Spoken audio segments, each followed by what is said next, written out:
റഹ്മാൻ എന്ന പ്രശസ്ത സംഗീത സംവിധായകനും ഓസ്കാർ അവാർഡ് ജേതാവുമായ വ്യക്തിയുടെ ഒരു പ്രതികരണം പുറത്തേക്ക് വന്നിട്ടുണ്ട്.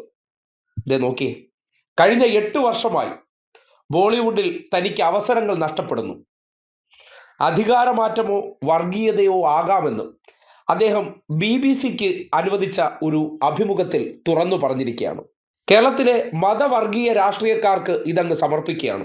കാര്യം, മന്ത്രി സജി ചെറിയാൻ കാസർഗോഡ് തെരഞ്ഞെടുപ്പിനെ മുൻനിർത്തിക്കൊണ്ട് അവിടെ ലീഗും സംഘപരിവാറിന്റെയും വിജയത്തെ വിമർശിച്ചുകൊണ്ടൊരു സ്റ്റേറ്റ്മെന്റ് വന്ന സന്ദർഭത്തിൽ അതിനെ വലിയ വിവാദമാക്കി കേരളത്തിൽ വാർത്താ കച്ചവടം ആഘോഷിക്കപ്പെടുന്ന സന്ദർഭത്തിലാണ് എന്താണ് പുരോഗമന പ്രസ്ഥാനങ്ങൾ അധികാരത്തിൽ നിന്ന് പോയതിനു ശേഷം അവിടെ മതവുമായി ബന്ധപ്പെട്ട രാഷ്ട്രീയ പ്രസ്ഥാനങ്ങൾ അധികാരത്തിൽ വന്നാൽ സംഭവിക്കാൻ പോകുന്നതിന്റെ അപകടം എന്താണെന്ന് റഹ്മാന്റെ ഈ അവസ്ഥ കൃത്യമായി അടയാളപ്പെടുത്തുന്നുണ്ട്. രാജ്യത്ത് സംഘപരിവാർ സർക്കാർ ഭരിച്ചു തുടങ്ങിയതിനു ശേഷം ബോളിവുഡിൽ ഉൾപ്പെടെ അവർ അധികാരം ഉപയോഗിച്ച് കൈകടത്തിയ ശേഷം ഇന്ത്യൻ സിനിമയുടെ തന്നെ അനുഗ്രഹീതനായ ഒരു വ്യക്തിക്ക് മതത്തിന്റെ അടിസ്ഥാനത്തിൽ അവസരങ്ങൾ നഷ്ടപ്പെടുന്ന സാഹചര്യം. എന്താണ് അത് തരുന്ന സന്ദേശം? കേരളത്തിനകത്ത് ചിന്തിക്കുന്ന മനുഷ്യരോടാണ് ഈ കാര്യങ്ങൾ പറയുന്നത്. അല്ലാതെ മതം തലയ്ക്ക് പിടിച്ച് മതം പറയുന്നതും മതവർഗീയവാദം കൊണ്ട് രാഷ്ട്രീയത്തിൽ ഉൾപ്പെടെ അധികാര കേന്ദ്രങ്ങൾ നേടിയെടുക്കാൻ വേണ്ടി നടക്കുന്നവരോടല്ല ഈ കാര്യങ്ങൾ സൂചിപ്പിക്കാനുള്ളത്. വരും കാലങ്ങളിൽ കേരളത്തെയും കാത്തിരിക്കുന്ന അപകടം എന്താണ് എന്നതിൻ്റെ കൃത്യമായിട്ടുള്ള സൂചന. ഇങ്ങനെയാണല്ലോ നമ്മൾ പലതും ആൾക്കാരെ മനസ്സിലാക്കി കൊടുക്കേണ്ടതും. സംഘപരിവാറുകാർ അധികാരത്തിലെത്തിയതിനു ശേഷം മറ്റ് മതസ്ഥർക്കുണ്ടാകുന്ന അവസ്ഥ എന്താണെന്ന് കാണുന്നില്ലേ? ഇത് തന്നെയായിരിക്കും മൗദൂദി സുഡാപ്പികൾക്ക് സ്വാധീനമുള്ള സർക്കാർ അധികാരത്തിൽ വന്നാൽ ബാക്കിയുള്ള വിഭാഗങ്ങൾക്കുണ്ടാകാൻ പോകുന്ന അവസരമില്ലായ്മ. അതിനെക്കുറിച്ച് ഈ നാട്ടിൽ പറയണ്ടേ? അത് പറയുന്നത് എന്തിനെന്ന് പറഞ്ഞാൽ റഹ്മാനെ പോലുള്ളവർക്കുണ്ടായ അവസ്ഥ ഈ നാട്ടിൽ ഉണ്ടാകാതിരിക്കാനാണ്.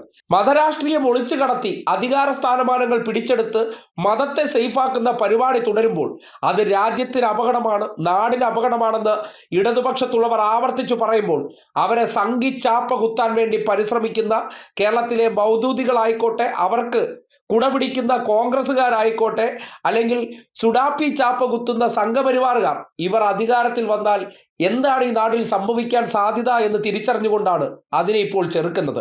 അതിന് ഉദാഹരണങ്ങൾ ചൂണ്ടിക്കാട്ടുമ്പോൾ ഒരു മതത്തിന് എതിരാക്കി ആ പരാമർശം നടത്തിയ വ്യക്തിയെ ചാപ്പകുത്തി നിശബ്ദനാക്കാൻ ശ്രമിക്കുന്നത് ഈ നാട്ടിലെ മതവർഗീയവാദികളുടെ മറ്റൊരു ഫാസിസ്റ്റ് ശൈലിയാണ്.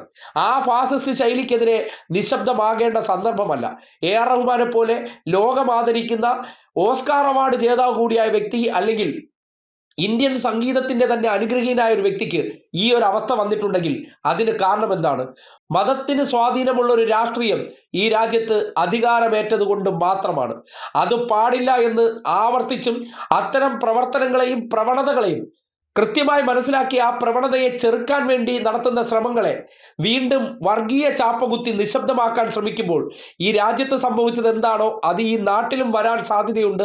അത് മുൻകൂട്ടി മനസ്സിലാക്കി ഇടപെടൽ നടത്തുമ്പോൾ മതങ്ങളെ കൊണ്ട് പ്രതിരോധിക്കുന്ന നടപടിയും മതേതരത്വം അഭിനയിച്ച് നടക്കുന്ന മതവർഗീയവാദികൾ അല്ലെങ്കിൽ അത്തരം മനോഭാവമുള്ളവർ അധികാര കേന്ദ്രത്തിന് വേണ്ടി ഈ നാടിൻ്റെ സമാധാന അന്തരീക്ഷത്തെയാണ് തകർക്കുന്നത്. അതൊരു പക്ഷേ അങ്ങനെ മതങ്ങളാൽ സ്വാധീനിക്കപ്പെടുന്നവരുടെ കൈകളിലേക്ക് എത്തിയാൽ സംഭവിക്കാൻ പോകുന്നതിൻ്റെ ഉദാഹരണം എന്താണ്, അതിലെ രക്തസാക്ഷികൾ ആരായിരിക്കുമെന്നതിൻ്റെ തെളിവാണ് റഹ്മാൻ എന്ന് ഈ സന്ദർഭത്തിൽ കൃത്യമായി ചൂണ്ടിക്കാട്ടുകയാണ്. ഇത് മനസ്സിലാക്കേണ്ടവർക്ക് മനസ്സിലാക്കാം. ഇത് ആവർത്തിച്ച് പറഞ്ഞുകൊണ്ടിരിക്കാൻ കാരണം ഈ നാടിനെ അപകടകരമായ അവസ്ഥയിൽ അധികാര കൊതിമൂത്ത് കോൺഗ്രസ്സുകാർ ചില വർഗീയ ശക്തികളെ കൂട്ടുപിടിച്ച് ചെയ്യുന്ന പ്രവർത്തനങ്ങൾ വരും കാലങ്ങളിൽ സംഘപരിവാർ മറുസൈഡിലൂടെ ഹിന്ദു ഭൂരിപക്ഷ മേഖലയിൽ പോളറൈസേഷൻ ഉണ്ടാക്കാൻ അവസ്ഥയുണ്ടാക്കുമെന്ന തിരിച്ചറിവ് നിങ്ങൾക്കുണ്ടായില്ലെങ്കിൽ നിങ്ങൾ തന്നെ സ്വയം ഇരിക്കുന്ന കൊമ്പ് മുറിക്കുന്നു എന്നുള്ളതാണ് യാഥാർത്ഥ്യം.